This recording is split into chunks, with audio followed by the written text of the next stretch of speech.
The official relaunch of its coach education program, which has been refined with a modernized and structured licensing system in accordance to the international standards of discipline. At the official media briefing held last week at the Jaguar Land Rover showroom in Kingston, the JFF president, Michael Ricketts, confirmed that Jamaica has been officially approved as a C-level member of the CONCACAF Coaching Convention, making it the latest Caribbean nation to operate under a unified regional framework for coach certification and development, an achievement he believes is in the best interest of the country's coaching. All right, so this is what Michael Ricketts said. This is a tremendous achievement for the Federation, for our coaches, and for our country. It signifies that our coaching education and licensing systems now meet rigorous regional standards set by CONCACAF, enabling mutual recognition of qualifications across member associations. This means our coaches will benefit from enhanced credibility, increased mobility, and wider professional opportunities throughout the region. Well, the newly implemented system will now require all coaches in Jamaica to be licensed through the JFF and to renew their credentials every 3 years. Talks of a diploma program, expansion of female coach representation, and upcoming partnerships with CONCACAF and UEFA have also been mentioned in the JFF's plans. Well, to elaborate more on these recent developments in Jamaican coaching, we welcome the chairman of the JFF Technical and Development Committee, Rudolph Speed. It turns out, you're here with us in studio, and I'm happy. I much appreciate when you join us in studio, Rudolph. Oh, thank you very much. Yes, so you're here with me today. Let's start by talking about this JFF coaching education program. The mastermind that went into this, and one of the things that stood out to me from that launch that you all have is that you want to make Jamaica the education hub. And, I have to ask you, why Jamaica and why this direction? Well, just a little correction. It's actually Jamaica and Trinidad and Tobago is supposed to be the hub for the Caribbean. So it's both of us, really. Okay. That's supposed to take place. So we'll probably concentrate on the Greater Antilles, this side of the Caribbean, and Trinidad would concentrate on the Lesser Antilles and those countries nearer to Trinidad. So that's really the plan. Mainly because we probably have two of the largest population, and Trinidad has, have tremendous strides also in coaching education. Yes. And that's why we're embarking on this product. We understand that some Caribbean islands will not be able to offer the same type of professionalism because, we are very advanced in our Premier League and our national teams. So we thought that we should take the responsibility and help the lesser countries. And when you say help will come in what ways? Oh, so their coaches, imagine a small island with probably 20,000, 100,000 persons. It would be difficult to have a coaching course, say at the A license, even the pro license level, that they'll find enough coaches to make it financially viable, but they could send over two from each country and get the same education to help their programs. Yeah, what stood out to me too is the attention that will be paid to female coaches and the plans that you have, and I think you all have a timeline of 2028? 2030 is a timeline that was agreed by CONCACAF, that all national team coaches at the senior level and clubs participating at the senior level must have a pro license. So we are working towards that, and that is, one of the reasons why we have small targets, like 28 would be a target, to ensure that by that time we're actually teaching the pro license by ourselves. And Rudolph, how often these courses will happen, and then even for our viewers, because our show is throughout the Caribbean, right? People are probably hearing this for the first time. Like, how do you become a part of it? Well, it's easy. As a matter of fact, this year alone, we did about 400 D-licensed coach in every single parish. There's provision for each parish association to make the first contact with the coaches, and then we just come on and teach. I mean, one of the things that is left behind is that we actually have coaching educators here. Okay. Ourselves. We can teach up to the B license level. So even although CONCACAF recognizes us at the C, we are now teaching B. CONCACAF is supposed to come in and actually audit our B to give us certification at that level. And meanwhile, we're doing that, as you know, we're doing an A license course this summer as we speak, a Jamaican A license. So we're well on our way to become, almost full-fledged, the full suite of courses. You know, when I think about football, I remember growing up and, coaches would just pick up the coaching because let's just say they knew a thing or two about football or, they were the senior person in the community and they pick up the coaching and then, well, they're a coach because they're training people and they're getting results, don't get me wrong. Why is it so important now, Rudolph, that coaches, get these certificates in order to move forward? And do you find coaches hesitant to become qualified here in Jamaica? Yes to both your questions. I think why they had success in the past was somebody had to win. Wow. Okay. A good one. Somebody has jokes today. Yeah, somebody has to win. So, yes, we still have that persons not doing the courses when they should. But if you notice, there's a new trend in Jamaica which tells you that you probably should do the courses. All the Premier League top coaches came through our coaching school now. If you notice, they are all through our school. All the A-licensed coaches are getting significant success in the leagues. Not just Premier League. If you look in the schoolboy football, the same thing. In the Caribbean, last year we won 4 titles with A-licensed coach Letman. With the under-20 girls, Xavier would have won it with Arnett Garden, the Shield. I would have won the club championship, and Peart would have won the under-15 boys tournament. So you can see that already there are, tangible benefits. It's the first time we probably would have played Inter Miami and there would be no fear.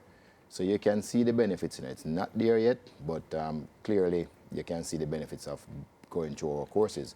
The coaches who have not gone through the courses, if you notice, they are not really coaching a lot of, coaching again or at a high level. I just have one more before Donald takes over. If the coaching system in Jamaica is so good, why do we go outside for our Reggae Boyz coach? Good question. That's the best question. So we from a technical point, looking at some issues. One, we have, say, Peart we have our coach Pearson doing the under-14 period to the under-15. We had a US coach doing the under-17, Swedish coach doing the under-20, and then we have an English coach doing the senior team. We believe it's a problem because that identity is not locked in anywhere in that hierarchy of coaches. So this is one of the reasons why we're forcing ourselves, and also using regulations to guide the development to ensure that one day soon, all the coaches will come from one place. In that way, you can sit down and have a style of play that everybody will agree on, and we can move forward as a country. How many participants taking part in the A-license coach course right now? It should be 20. It hasn't started. It's going to start in August. It should be 20, but it looks like we might have to go to 24. There's a lot of demand now. Oh, there's a lot of interest? Yes, people from even USA. It's not just Jamaicans trying to do the course. Any trainees? No, because Trinidad keep their own A-license course. They're up to standard. Talk to me about the vision that you have for coaching in Jamaica. Of course, you have been successful at the Jamaica Premier League level. And even when you were seeking... Caribbean Cup level. Yes, let's add that as well, of course, at the regional level as well. But even when you were looking for the national coach for Jamaica at the senior level, you use the term that you are seeking a modern coach. And I think since then, that has been the quote that's used to kind of describe your outlook. So I just want you to expand on that. What do you consider to be that modern coach? Well, one of the things that we learn in the coaching sessions is that you're coaching modern kids. They are very savvy electronically. If you tell them anything and it's not true, they have their best friend Google or AI right there to make sure to know that it's not true. And if you start to tell them about trends, they can research it themselves. They are good at it. So a coach in this era needs to be able to do all of that and more.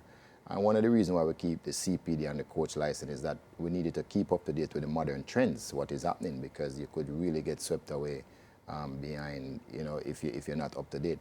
So a modern coach is somebody that not just understand coaching, but also understand who they are coaching and how do you get them to perform at their best. So it's kind of getting a little bit difficult to coach nowadays. I know in the past there has been some integration between local coaches and whoever comes from overseas to be a part of that national senior setup. How has that integration worked in your opinion? No, and we have moved away from it because, to tell the truth, we thought that a lot of coaches from 1994 who came here didn't leave anything behind. We were not any wiser or any better, the local coaches.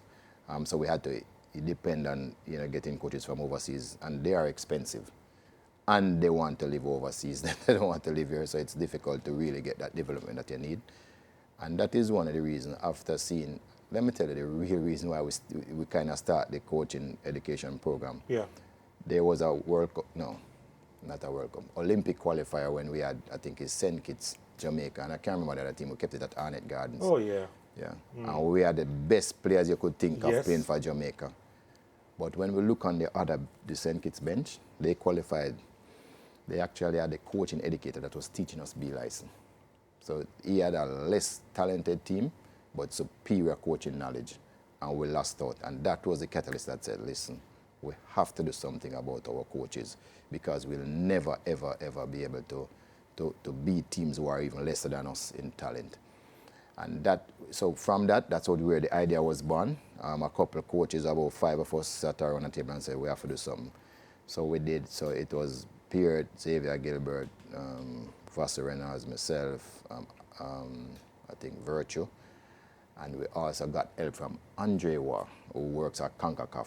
He helps us tremendously in our program. But we sat down nights after nights and said, we have to do something about it. We formed the coaching association. Then we went to the JFF and said, listen, we could do this at no cost to you.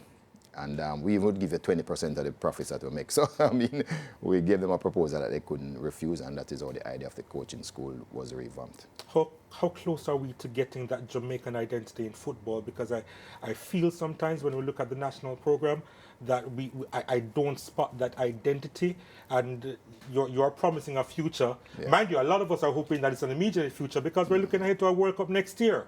Having said that, as far as the long-term future is concerned, what are you looking at? No, it won't be for the World Cup, and we accept that. It will be probably for 2030, 2034. We looked at the model, trying to remember. There was a model that we looked at where the country was ranked 66 when they started their coach education program. I think it's Belgium. Mm-hmm. And 20 years after, they have been in the top 10 countries in the world every single time. So we looked at that model, and that was what we kind of fashioned ourselves from. So the success will not come overnight. I'm thinking maybe 2030, 2034. Our aim is to qualify for every single World Cup after that. So is that the thinking, or was that the reasoning behind sticking with Steve McLaren?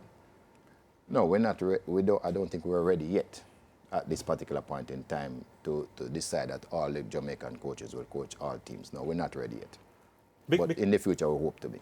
Because there has been a lot of questioning as to the transition and how the Reggae Boyz are performing at this level. And you probably would have seen the comments online. Even you have come under some criticism in terms of the way forward and the type of coaches that we have been selecting. So how weary are you of the process to immediately qualify for this upcoming World Cup? Because it's said that this is a very easy passage. We have Caribbean opposition. So how weary are you of sticking with what's taking place right now? Yeah, there's no easy games. I mean, ask Honduras that and Cayman had to score on themselves for Honduras to win the 88th minute. But you do know that Jamaicans expect the Reggae Boyz to go through to the World Cup. Oh, yes. Okay. And even when I saw the fixtures, I felt like it looked okay. And I thought, it's the easiest chance we have. But there's no easy game. It's two different things. Yeah. Right? Okay, fine. And I'm happy that a Caribbean team will be in the World Cup too. But, you know, there's a set amount. That's what I was saying about the modern coach. Look, there's a set amount. A good coach can set up his team to make it difficult for you. And nowadays, coaches are not beating the whole team. They could beat a few players and still win the game. So these are the levels where the game has gone. So you can't be saying that yeah, Jamaica is a better team and the best team in the group, but that don't mean they're going to win. We have to work hard for it and don't have a complacent mindset. Based on the discussions that you would have had, though, what have been the issues relating to the type of performances we have seen from the Reggae Boyz in recent times? Sometimes we play well, sometimes we play very badly. The inconsistency is what is the issue. I mean, you'd have to go back, way back to find a game where we make 500 passes. We tend to do that more often now. So there's some progress, but the inconsistency is killing us. We're good today, we're bad tomorrow. Also, the team seems to keep changing a lot, you know. So those are some of the issues that we have to iron out before we play those 6 games. But we are aware of it and we're working towards getting it right. But there is a conversation that more players could come into the setup even at this late stage, which would defeat the purpose that you're talking about now. Well, yes, to an extent, but quality players make the job easier. So there's about 5 players that we're looking at. We're not sure if they'll come, but they're all quality But players. the chemistry, though. Yeah. Yeah, but there's some of them is just so much better that you still would want to have them playing. I think, though, chemistry is a word in the modern day which I think is overrated for the simple reason that all the players now understand the different moments of the game. They would have been drilled in it. It's for the coach to choose 1 or 2, get the players to buy into it, that they think they can win, and I think it's easier to coach players now than first time. Question, in regards to the type of opposition that we're going to be playing in the final round of qualifiers here, and it's mainly Caribbean opposition, has there ever been a thought process that you could get probably the best coaching minds in Jamaica to be a part of that backroom setup, knowing that it is going to be Caribbean opposition, and you can throw your hat in the ring if you want? I thought you were. That was just a straight up question. You're just asking me if I'm going to be part of the coaching. Yeah. Because I would have beaten the Caribbean in club championship, right? All the time, right? Right. So he rephrased the question. Go ahead. What's the answer? No, yeah, I mean, for research, definitely. We're looking at getting everybody who can help, especially to the research, but not necessarily to go on the field and coach, but definitely research to make sure the coach has those information that he can use to make it easier for us. Yes. Wait, is that an official capacity as an official role that you're looking at, or are you just asking a couple of guys to just do some research? Like, No, not just a couple of guys. Remember, as I told you before, there's 4 persons going to start their pro license come summer, right? Right. So Jamaica is not a slouch, you know. The truth is, when we look at all we had to do to become a good first-class footballing nation, education was the easiest one and the cheapest one. So that we have invested heavily in education. So these 4 persons will definitely, come into focus, and others who are just knocking on the door, So we know who we'd want to target based on their experiences and ask them to help. for the journey to the World Cup 2026, do you have a plan B? Plan B? Yeah. Plan B to win. You Okay. mean plan B to go to the World Cup? Yeah, we have a plan A and plan B and plan C, but it's just I was what? speaking specifically as far as the coaching is concerned, because you obviously want a good start. I think the matches coming up would be a litmus test. We are currently with plan A. Is there, or has there been a conversation as to what could be the plan B? If what? If we come off route, if there are losses in those matches, if we drop points, is there a plan B by your committee and the JFF as to the way forward? No, we always have a plan B. Okay. But the truth is, not just drop points, we are only out if we lose a game. I don't think dropping a point makes Fine. it out, right? Yeah. But So we're not going to panic. okay. We're going to be cool and make the right decisions, as we go along. As far as the future of coaching in Jamaica is concerned, you're pretty much sitting on the throne right now. But as far as what you see the next couple of years, how are you viewing it? No, this was one of the hardest Premier League. People like Rudolph Fastin has improved tremendously. I have to stop talking to him. Yes. He gave me a warm time. So there is, Peart is a good coach. You can see people like Xavier Gilbert was able to adapt. I thought we were, a little bit ahead of them in the first game, but they came back and fought so hard. They adapted well. the future is bright. There's a lot of bright young coaches coming up, but that was always the idea.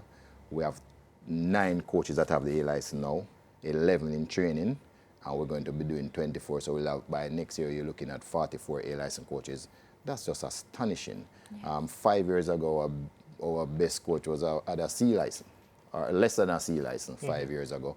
So if you look now, we have about 100 coaches B and another 50 pending, and then we have like 300 C license coach and over 1,000 D license. So, you know, we're really moving along. I mean, we're in the atmosphere of people changing nationalities, right? So aren't you a little bit concerned that maybe one of your qualified A coaches will be going somewhere else? That would be good for them, though. Yeah, it would be good for them. And we have had coach that did the B license with us, and they went overseas to coach. About 4 of them went. So it will be good. But the rate of turning out coaches and turning over every stone for good coaches, I don't think it's going to matter in the long run. I think we'll be an exporter of coaches soon. Yeah. All right. Well, you heard it from him. He said soon Jamaica might be an exporter of coaches. Rodolphe, a pleasure having you in studio, and hopefully you can visit us again soon. Oh, definitely. Just the last thing I should say that January, Jamaica will roll out its first pro license course. Okay. So we're really moving up the line as fast as possible. All right. With the support from CONCACAF, I must add. Yeah, of course. Thanks. So we will be following that as well. Well, Rodolphe Speed, thank you again so much. We're going to take a quick break and come right back.